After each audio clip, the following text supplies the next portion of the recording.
안녕하세요. 부자되는 채널 강인모입니다. 요즘 주변에서 이런 고민들을 많이 하는 것 같아요. 제가 아무래도 20대 후반이다 보니까 보통 20대 후반 때 이런 고민들을 되게 많이 하시거든요. 나 뭐 해먹고 살아야 되지? 나 지금 무슨 일 해야 되지? 내가 뭘 좋아하는지 사실 잘 모르겠어.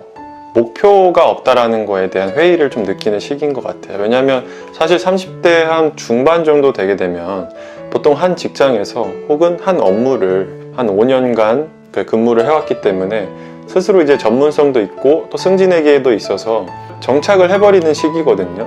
근데 이제 20대 후반 정도 같은 경우는 아직도 자기 앞날이 무궁무진하기 때문에 한 일을 가지고 오래 해서 전문가가 되고 싶은데 이 일이 지금 나한테 맞는 건가 싶어하는 고민들, 그러니까 이런 생각들을 가장 많이 하는 시기인 것 같아요.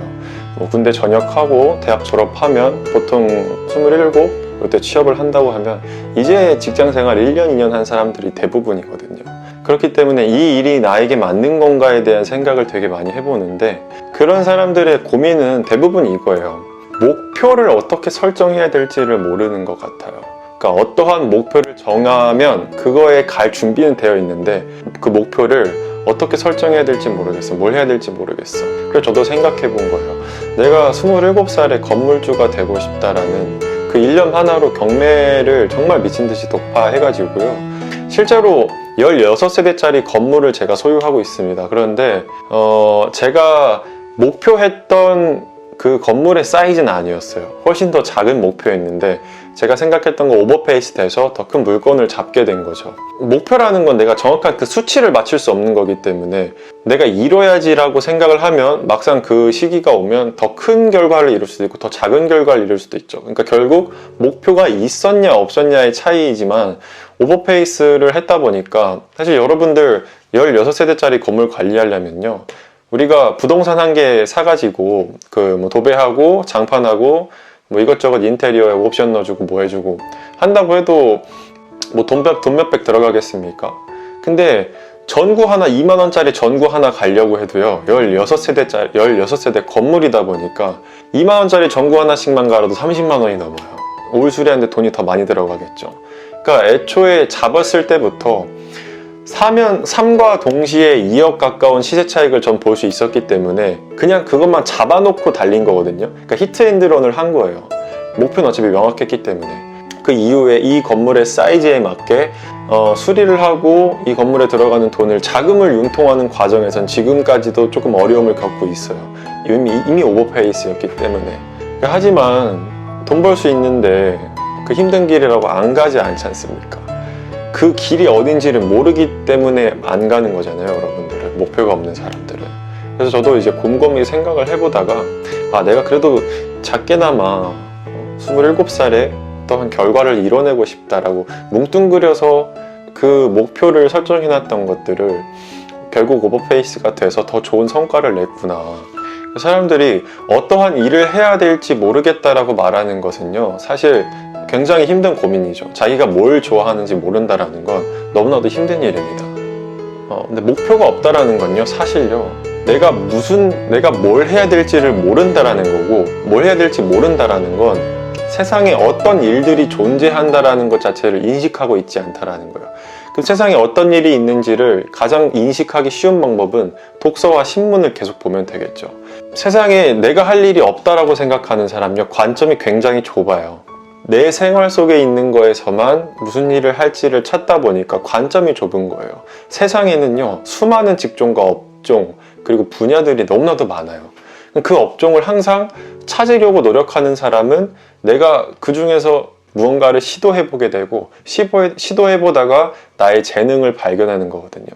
근데 그것을 실천하지 않기 때문에 뭘 해야 될지 모르는 거예요. 목표를 어떻게 설정하고 그에 맞게 나아가야 되는지를 오늘 말씀드릴 건데, 일단은 목표가 없는 사람은 총 2가지 유형으로 나뉩니다. 첫 번째는 그러니까 스스로 뭘 해야 될지를 아는데도 안 하는 사람이 있어요.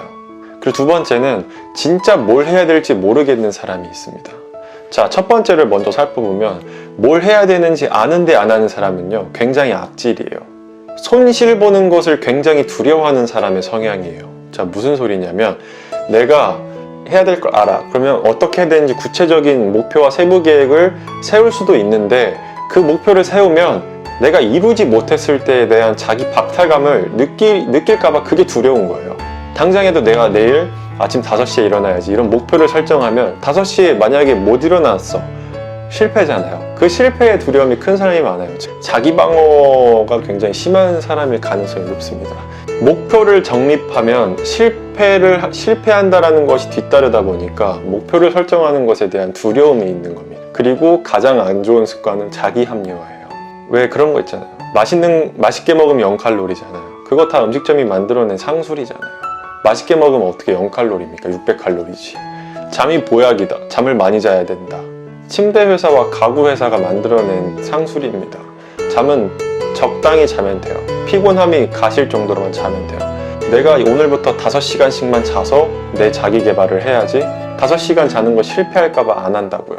그게 책임을 안 지려고 하는 행동에서 나오는 거죠. 굉장히 안 좋은 습관입니다. 그럼 이것을 해결하려면 뭐가 있어야 되냐면, 가장 중요한 거는 일단 합리화 자체를 없애셔야 돼요. 합리화 자체를. 보통 우리는 어떤 목표를 설정하고 그것을 이루지 못하게 되면 이루지 못한 이유들을 찾기 시작하거든요. 내가 어쩔 수 없이 그걸 못할 수밖에 없었던 이유들을 하나하나씩 찾게 돼요. 그렇게 되면 난 진짜 어쩔 수 없이 할 수가 없었구나 라고 합리화를 하게 되는데, 그 합리화를 할 때 정확하게 스스로한테 말한 거야. 너 그거 안 한 거야. 못한 게 아니라 안 한 거야. 정확히 말하셔야 됩니다. 이런 사람들은, 자기 합리화를 하는 사람들은 인간관계에서 대화할 때도 굉장히 위험하거든요. 야, 너 그거 안 한 거야. 네가 못한 게 아니라 안 한 거야. 스스로를 채찍질해줄 필요가 있습니다. 이것을 먼저 고치지 않으면 절대 의지박약은 고쳐질 수가 없어요. 그리고 한 거야 안 한 거야를 정확하게 명확하게 이제 나누는 습관이 되셨으면, 내가 알고 있는 것과 깨달은 것에 대한 차이를 분명히 명확하게 하셔야 돼요. 무슨 소리냐면, 담배 피는 건 좋아요, 안 좋아요? 안 좋죠. 자, 근데 안 좋은 걸 알면서 모든 사람이 흡연을 합니다. 그것은 알고 있는 거예요. 담배가 안 좋다라는 걸 알고 있는 거예요. 근데 정말 내가 폐암이 걸리고 기관지가 찢어져서 담배를 필 수 없는 경지에 오게 되면요, 죽을 고비를 넘겨서 회복을 하게 되면 담배를 절대 안 핍니다. 그게 깨달은 거예요. 대부분의 사람들은 알고 있어요. 책 읽는 게 좋지, 아침 일찍 일어나서 자기 개발을 하고 일을 하는 게 훨씬 더 좋지, 다 알고 있거든요. 근데 하지 않아요. 근데 세상 모든 사람들은 정말 많은 것들을 알고 있어요. 근데 실천하지 못하는 건 깨닫지 못한 거예요. 스스로가 내가 이걸 알고 있는 건가 깨닫고 있는 건가를 곰곰이 생각해 보셔야 돼요.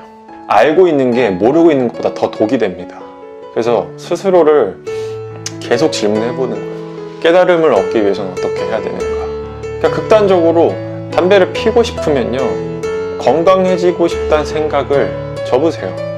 건강해지시고 싶으시면 운동을 하셔야 되고, 몸에 안 좋은 거를 안 먹어야 되잖아요. 근데 그거를 한다라는 건 나는 건강해지고 싶지 않다라는 것을 인정하시라는 거예요. 계속 의식화하게 되면 자기 스스로 잘한 행동과 잘하지 않아서 불편한 행동이 명확하게 가슴속에 나뉩니다. 평생 이런 생각을 하게 되면 힘들잖아요. 근데 걱정하지 마세요. 한 3개월, 4개월 정도만 의식